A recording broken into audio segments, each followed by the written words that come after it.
사시 절서의 24절기는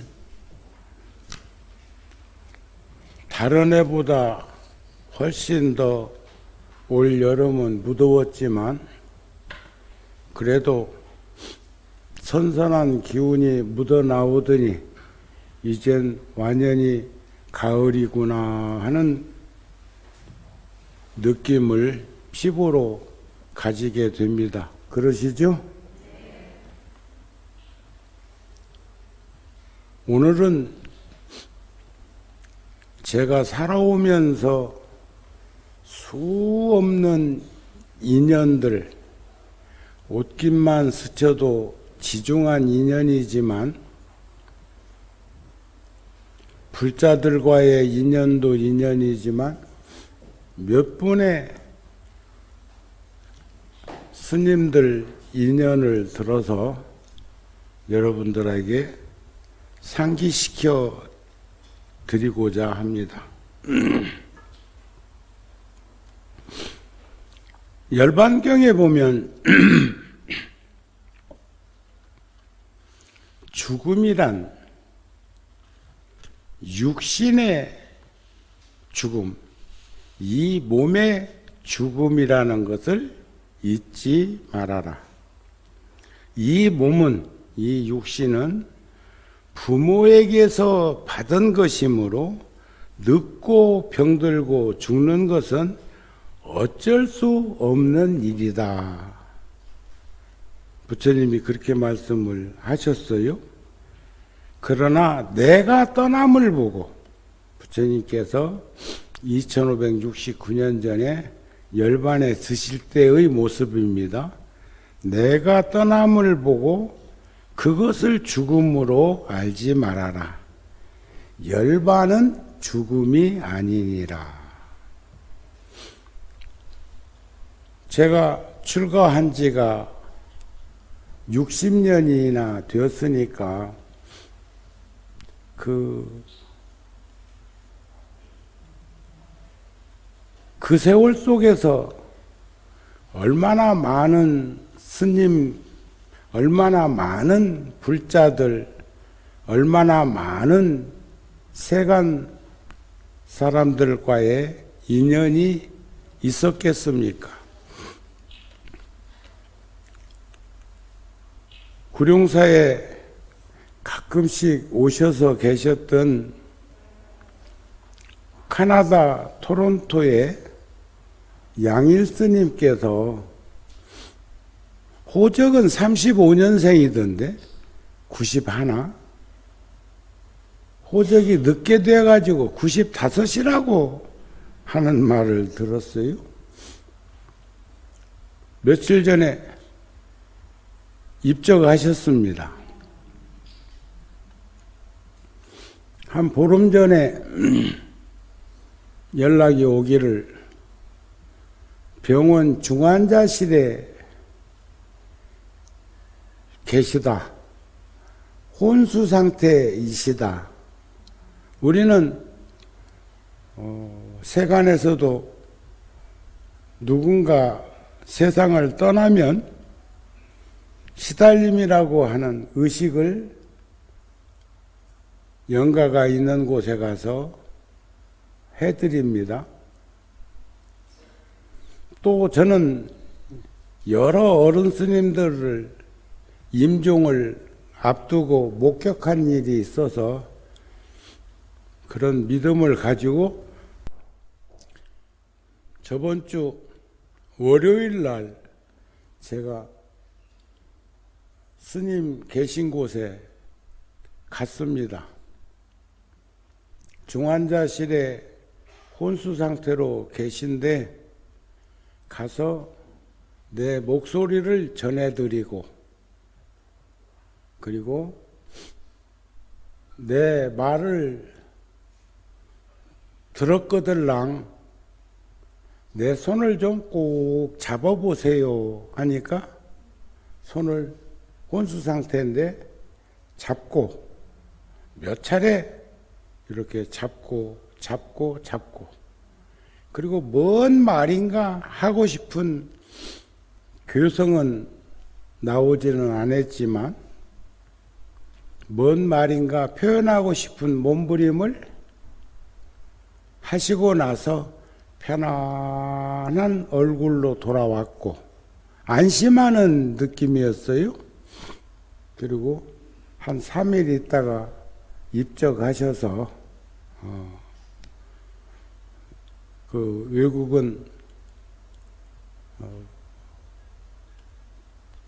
스님이 유언장을 저한테 써놓고 가셔서 제가 몇 부분만 다 읽어드릴 건 없고 몇 부분만 상기시켜 드리려고 합니다. 공연히 이 세상에 와서 지옥의 찌꺼기만 만들고 가는 이 나그네에게 내가 죽거든 변호사, 장의사, 그리고 한국의 정우스님에게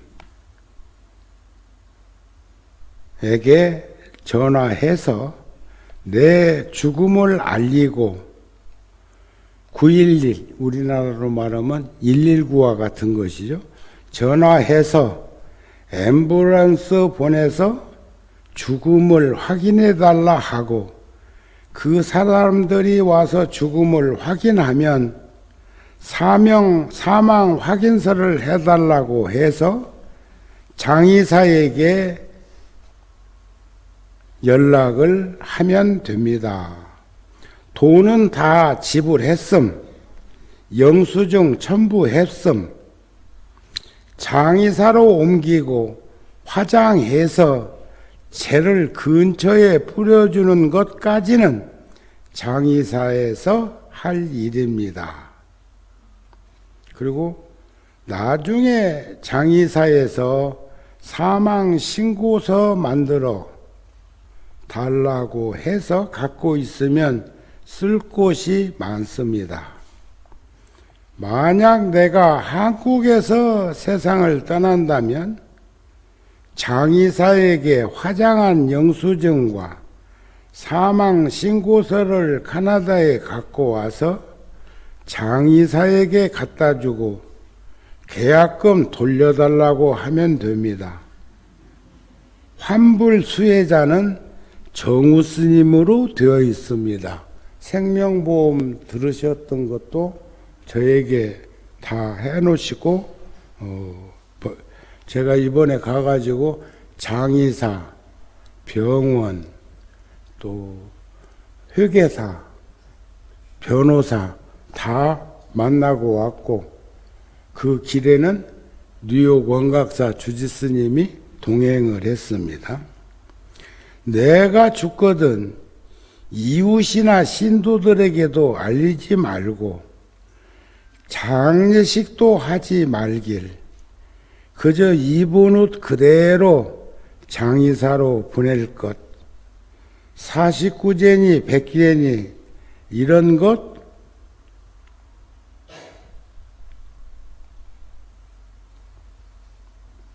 이런 일로 힘겨워 말길.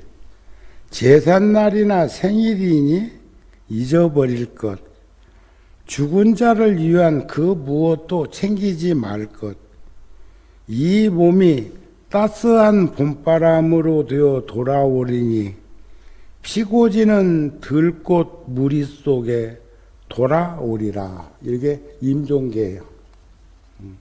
스님 좋은 곳에 가시라고 갔다가 어서 오시라고. 이게 합장을 박수로도 할 수 있는 거예요. 다시 한번 말씀드립니다. 스님 잘 다녀오시라고.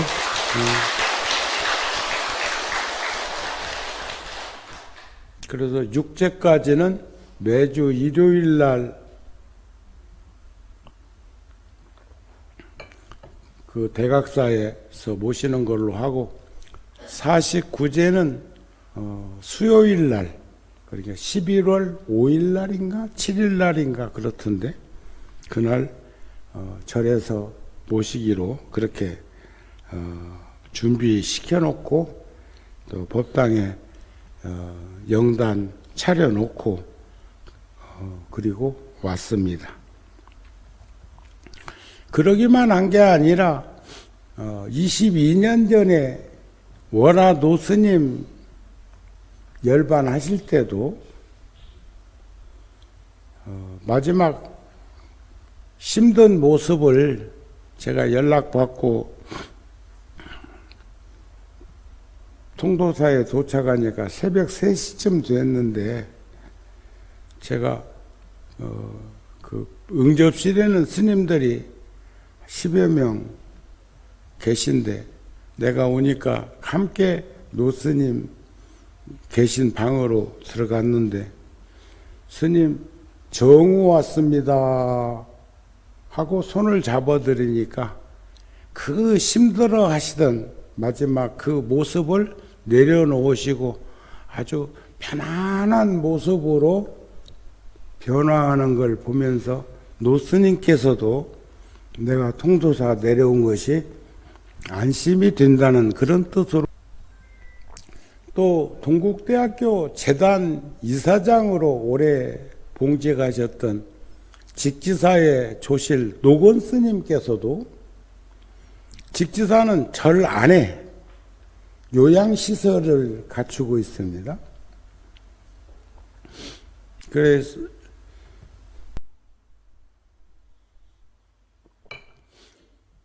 몇 차례 제가 문병을 갔는데 마지막 열반하시기 한 달 전쯤 제가 직사에 가서 스님 손을 잡아드리면서 처음으로 내 목소리를 들려드렸어요. 스님 정우 왔습니다. 했더니 스님께서 제 손을 흔들기 시작을 하시더니 한 30-40분은 흔드셨을 거예요.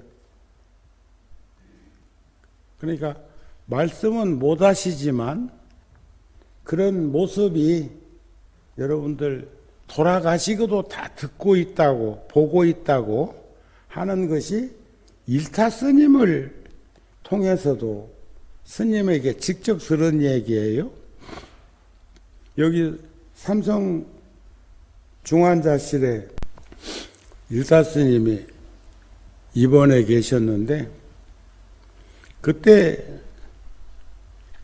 스님이 혼수 상태로 산소호흡기를 꽂고 계신 그 모습을 떠올려 보세요.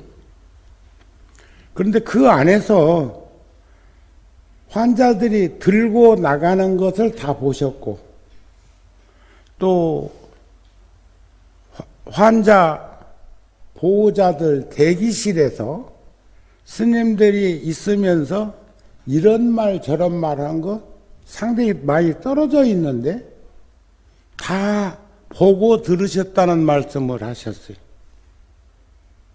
그러시면서 내가 떠날 것 같으면 임종계 안 해놨겠냐. 임종계. 깨어나서 일반 병실에 계실 때 일타 스님이 저한테 들려주신 그 임종계는 제가 그때 이렇게 메모를 해가지고 놓아둔 게 있습니다. 또 그런가 하면 칠보사의 석주 노스님 같으신 어른은 100세가 다 되실 때까지 건강하셨는데 제가 20대 때 스님께 출가자의 본분을 지키고 살려면 어떻게 하는 것이 좋겠습니까? 했을 때 석주 노스님께서 저에게 그런 말씀을 하셨어요. 하심하고 인욕하는 것이 수행이다. 나를 낮추고 참는 것.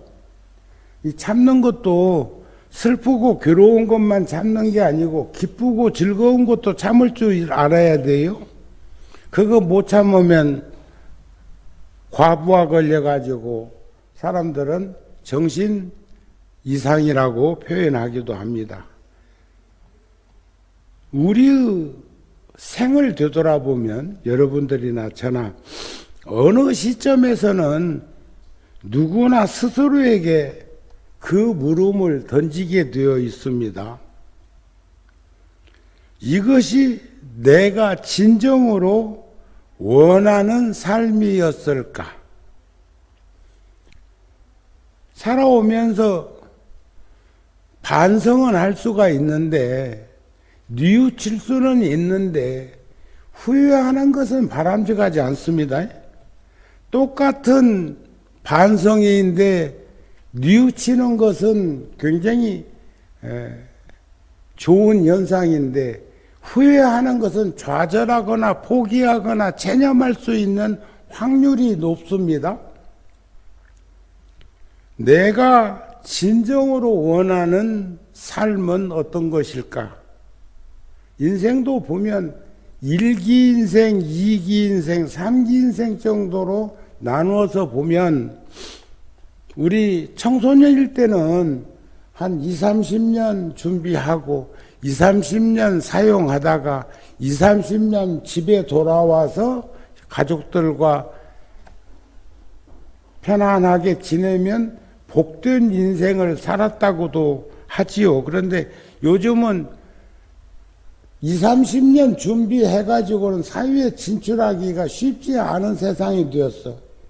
근데 그것도 지금 내가 크게 잡아서 20, 30년이라고 표현하는 것이지, 과거에는 한 20살 돼갖고도 사회에 진출하는 사람이 얼마나 많았습니까? 요즘은 3, 40년 준비해가지고도 사회에 진출하기가 쉽지 않은 세상이야. 어저께도 제가 연길에서 온 학생하고 상담을 했어요. 결론은 동국대학교 편입학 시험을 봤는데, 그 3학년 지금 마치는데 또다시 내년 학기에 3학년으로 들어가면 시간을 연변 학생인데, 그래서 대학은 지금 다니는 대학을 그대로 졸업을 하고, 그리고 대학원을 불연이 있으니까 동국대학교 대학원을 가는 것으로 하고, 제가 학기별로 장학금을 지금 주고 있는 학생인데, 그 학생이 경영학을 전공하고 있는데 난감해하는 것이 뭐냐면, 어머니는 지금 미국 살아요. 아버지는 한국에 와서 근로자로 일하고 있고, 그래서 그 아들 하나를 지금 뒷바라지를 하고 있는데, 그 아이는 나이답지 않게 지금 벌써 숙성돼 가지고 사회에 진출할 걸 걱정하더라고요. 연유는 뭐냐? 과거에는 대학만 졸업하면 다 직장을 가는데 별 문제가 없었는데, 요즘은 대학 안 나온 사람이 어디 있느냐 이겨. 응? 그래서 제가 그런 얘기 했어요. 아, 스님이 네 직장 들어가는 걸 안 살펴주겠냐? 그러니까 지금은 공부만 열심히 해라. 공부만 열심히 해. 응? 부모님이 그 애써서 네 뒷바라지를 하는 그런 부분에 대해서 굉장히 부담을 지고 힘들어 하는 모습을 가지고 있길래, 그러지 말고 지금은 내가 학생 신분으로서 열심히 공부하고, 그리고 난 다음에 네가 사회에 진출해가지고는 그때는 부모님을 잘 섬기도록 하면 되지 않겠느냐, 그런 얘기로 위로를 해 주었습니다. 세상을 살면서 우리는 이런 일 저런 일 많이 안 겪습니까? 어느 날 아무리 좋은 사람이 다가와서 큰 사랑, 연민심과 자비심으로 마음의 문을 두들겨도 내 마음의 문이 닫혀 있으면 소용없습니다. 제가 청소년 때 보았던 그 서양 그 속담에 두들겨라 그러면 열릴 것이다, 그런 글을 본 적이 있는데 내가 문 닫아놓고 안 열어주면 무슨 소용이 있겠는가? 상대방보다 내 자신의 마음을 여는 것이 훨씬 더 중요하고 먼저 이어야 한다는 겁니다. 마음을 굳게 잠그는 가장 큰 병은 의심병이요. 미움에서 싹트는 거요. 여기서 시작된다는 거죠. 그래서 사람과 사람 사이에 빚어지는 불화의 씨앗이 그 안에 있다는 것을 잊지 말아야 합니다. 만병의 근원이고 자기 불행의 시작이 그 씨앗을 움트게 하는 건 의심과 미움. 그래서 부처님께서는 그런 말씀 안 하셨습니까? 세존이시여 의심이라고 하는 것이 뭡니까 하고 정의를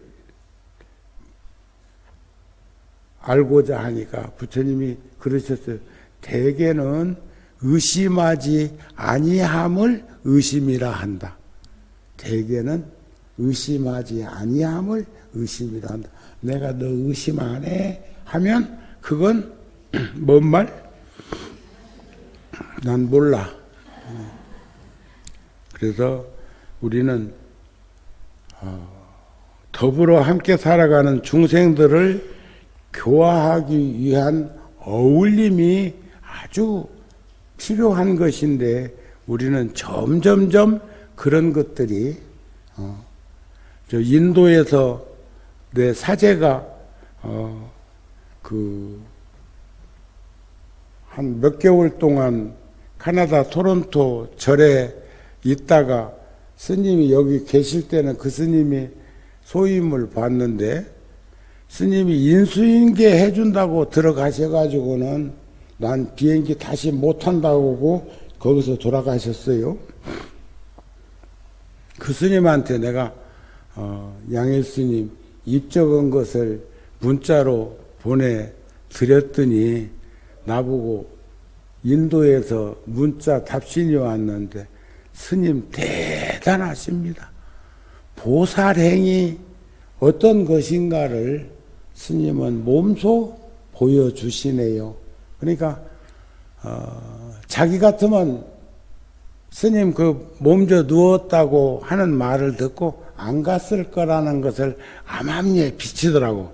그 스님은 거기 갔다가 너 들어가라 해가지고 한국에 왔으니까 거기 가서 좀 살면서 논문도 좀 쓰고 뭐 공부하는 것도 그거는 사람이 많이 움직이지 않는 곳이니까 그러려고 해서 한 3개월 살았는데 하루아침에 와가지고 내 말 한마디면 너는 캐나다 다시 못 들어온다. 사실은 내가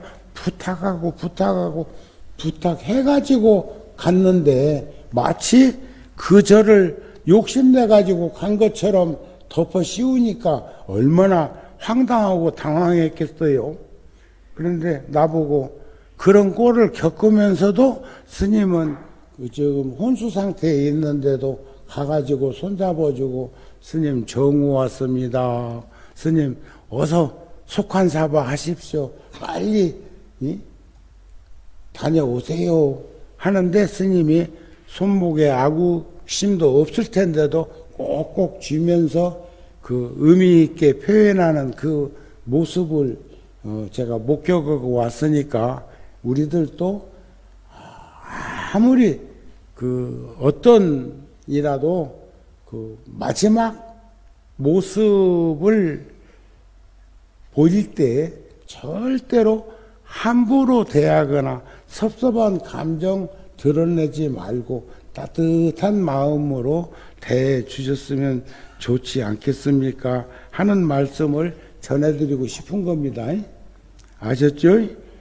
죽음은 늘 우리 곁에 가까이 있어요. 그거 인정하지 않는 이는 없는데 그러나 정작 이런 일들이 사실로 받아들이기는 쉽지가 않다고 합니다. 모두가 죽는다는 것은 인정하면서도 대부분 오늘이나 내일이나 가까운 장래는 아닐 거라는 생각. 제가 전에도 그 영화를 봤는데 텔레비전 채널을 돌리다 보니까 갓 오브 이집트라고 하는 영화 중간에 나와서 잠깐 봤는데 그 영화를 다운받아 가지고 다시 한번 세세하게 보면서 메모를 해둘 필요가 있는 것이 서양 사람들이 만든 영화인데 완전히 불교적인 영화예요. 그러니까 서쪽을 관장하는 여신은 선신이야, 선신. 아주 좋은 이요. 그러는데 고통과 괴로움을 감내하면서도 거기는 신인데, 인간 청춘 남녀의, 그러니까 여자는 이미 죽어서 지금 중음신으로 가 있는데 그 애절한 그 모습을 자기의 능력을 가지고 있는 시계처럼 생긴 팔찌를 풀어서 그 남자에게 주어가지고 그리고 또 자기의 일을 이렇게 집행해주는 그 사신 같은 일을 불러가지고 안내를 해서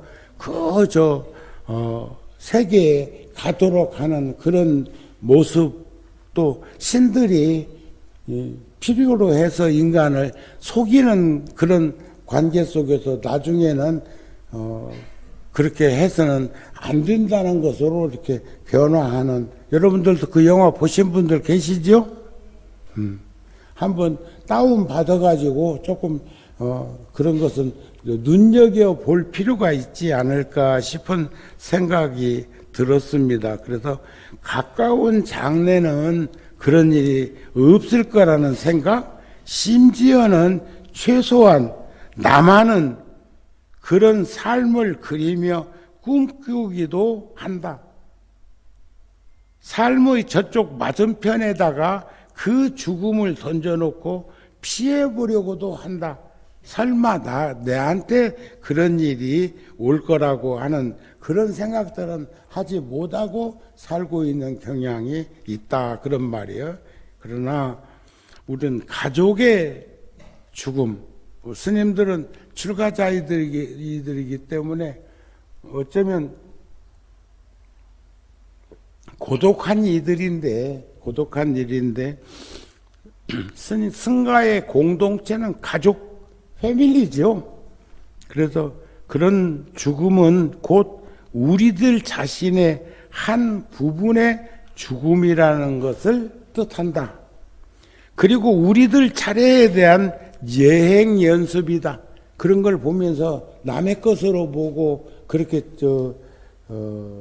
터부시할 게 아니라 그런 모습, 우리들 주변에 돌아가시는 분들도 계시고 우리가 조의를 할 때도 있고 또 장례식장에 가가지고 함께 하기도 할 때 그때 꼭 떠올려야 될 것은 내 차례에 대한 예행 연습이라고 생각을 하라.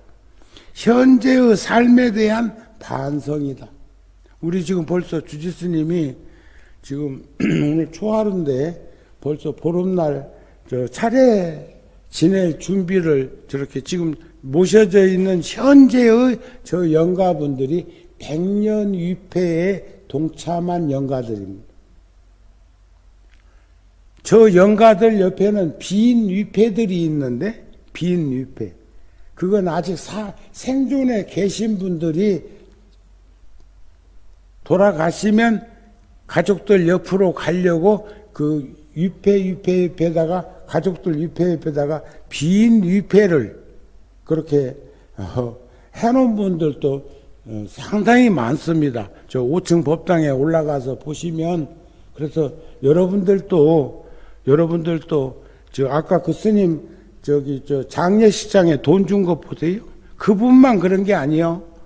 그분만 그런 게 아니고 뉴욕에 사셨던 보살님 지금 살아계시면 한 100살 되시는데 이름 되니까 원각사 주지는 바로 아시더라고요. 그런데 그 보살님도 생전에 장례, 예식장, 사용료까지 다 미리 다 주고 죽음을 기다리고 있다가 그렇게 떠난 그런 보살님도 계시더라고요. 오늘 아침 새벽에 보니까는 삼오주유소 보살님 새벽기도 근간에 잘 안 보였는데 오늘 아침에 나오셨던데 그 보살님은 거사님은 이제 돌아가셨습니다. 근데 그 보살님은 당신하고 거사님하고 49제비 미리 그리고 구룡사에 많지는 않지만 오래전부터 미리 그런 걸 해놓고 가시는 분들이 계셔요. 생전에. 그러면 이제 연락을 오면 그 컴퓨터에 전부 입력되어 있으니까 그것을 또 그렇게 하면 가족들한테 또 이 얘기 해놓으면 뭐 쉽잖아요. 이제 그런 모습들. 그렇게 하기가 쉬운 것이 아니라고들 생각을 합니다. 그런데 아니요.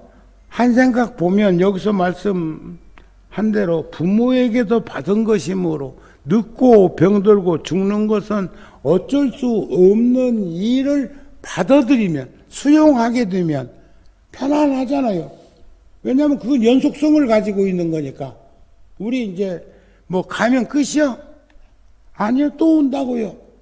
옷깃만 스쳐도 지중한 인연인데 인연 맺은 그 천생연분으로 맺었던 부모 형제 처자권속을 보면 저는 늘 그래서 그런 마음을 불자들한테 전합니다. 우리하고 깊은 인연이 계신 저기 계신 영가들이 함부로 살지 않으셨다고 하는 믿음을 가지고 있어요. 왜냐하면 내가 잘 살고 있으니까. 그러니까 내가 잘 살아야 돼요.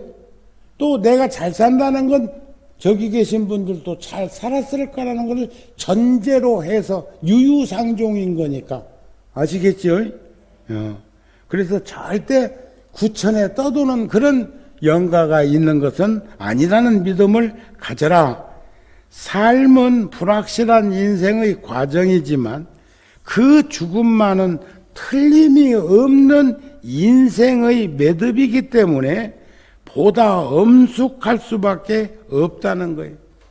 삶, 인생, 내 생활에는 한두 차례의 시행착오는 용납될 수가 있습니다. 그러나 그 죽음에는 그럴 만한 시간적 여유가 없다는 것. 그러니 잘 죽는 일은 바로 잘 사는 일과 직결되어 있음을 우리는 잊지 말아라. 잘 삽시다. 잘 살아야 합니다. 그러니까 똑같은 뉘우침이지만 반성하는 뉘우침은 굉장히 긍정적인데 후회하는 뉘우침, 후회하는 반성은 바람직하지 않다는 거예요. 후회하지 마세요. 그냥 뉘우치고 그 뉘우침 속에서 궤도 수정하고 우리가 텔레비전도 리모컨 시대에 채널 그 수십 개 채널 중에서 어제 저녁에는 제가 이렇게 채널을 넘기다 보니까 그저께 내가 토요일 날 왔는데 이번에는 낮 비행기 타고 왔거든요. 저번에 4월 달에 태화 저만식 때문에 뉴욕 원각사 갔을 적에는 밤 비행기를 탔더니 여기 오니까 꼬박 하루가 없어졌어. 그런데 AI가 그건 인식 못하고 있더라고. 이거 안 걸었네 이렇게 나와. 그런데 이번에는 낮 비행기를 타고 왔으니까 제가 공항 가까이에서 하룻밤을 유숙하면서 아침에 한 2시간 걸어서 이미 금요일 날 것 걸을 목은 다 걸어놓고 왔어요. 그리고 와서 보니까 토요일 날 오후요. 여기 오니까. 그런데 제가 와가지고 차 한잔 스님들하고 하고 나가서 토요일 날 목수의 걸음을 걸었다고요. 그러니까 거기는 이렇게 안 걸은 그 빈 공간이 없어지게 된 거예요. 그래서 아이고 앞으로는 미국서 올 적에도 낮 비행기를 타고 와가지고 그런 것을 조정해야 1년 12달 눈이 오나 비가 오나 예? 걸었다는 것이 표기되는 걸 그것도 다 실질적으로는 아무것도 아닌데 예? 지구가 하루에 4만 킬로미터를 돌고 있는데 거기서 뭐 8km, 10km 거는 거 그게 무슨 대수요? 그런데도 그것 가지고 걸었다고 위로받는 거 보면 그것도 그 참 일체 유심조는 일체 유심조에 그러시죠? 여러분들도 좀 걸으세요. 어제도 제가 걷다가 여기 꽃시장 앞에 그 지하철 거기서 두 형제와 어머니가 합장을 하고 인사를 젊은 부모인데 인사를 하는데 어디 갔다 오냐 하니까 부모님이 여기 양재동에 사시는 모양이지. 그러니까 어머니 뵙고 절에 다녀서 지금 집에 갑니다. 그래. 얼마나 반갑고 고마운 일이요. 응? 그냥 만나서 인사만 하는 것도 합장하는 것도 고마운데 절에까지 갔다 왔다고 하는 그리고 한 고등학생 정도 되어 보이는 형제가 합장을 하고 듬직한 그 모습으로 스님께 미소로 인사하니까 그것도 얼마나 고마운 일이요. 응? 길거리에서 그냥 어떤 이들은 목을 좌로 탁 꼬거나 우로 쫙 꼬고 가는 이도 있다. 그 희한하대. 응? 그럴 거 없어요. 응? 그냥 참 근데 이번에 캐나다에 가서 며칠 있는 동안에 길거리에서 여기 제가 장례식장도 가고 또 회계사 사무실도 가고 또 변호사 병원 거기서 근데 병원에서도 그 병원의 근무자들이 거기는 중환자들을 주로 이렇게 관리하는 병원이니까 매일 거기서 세상 떠나는 사람들도 있겠다 싶던데 그런데도 전부 화사한 미소로 인사를 하고 어떤 이는 합장까지 하면서 인사를 해주는 그 모습은 우리들이 본받아야 될 일이 아닐까 싶은 생각이요. 아셨습니까? 우리 서로 만남 속에서 연민심과 사랑으로 또 자비심으로 함께 동사습하면서 살아가는 우리들이 되었으면 합니다 하는 말씀으로 오늘 법문 마칩니다. 성불하세요.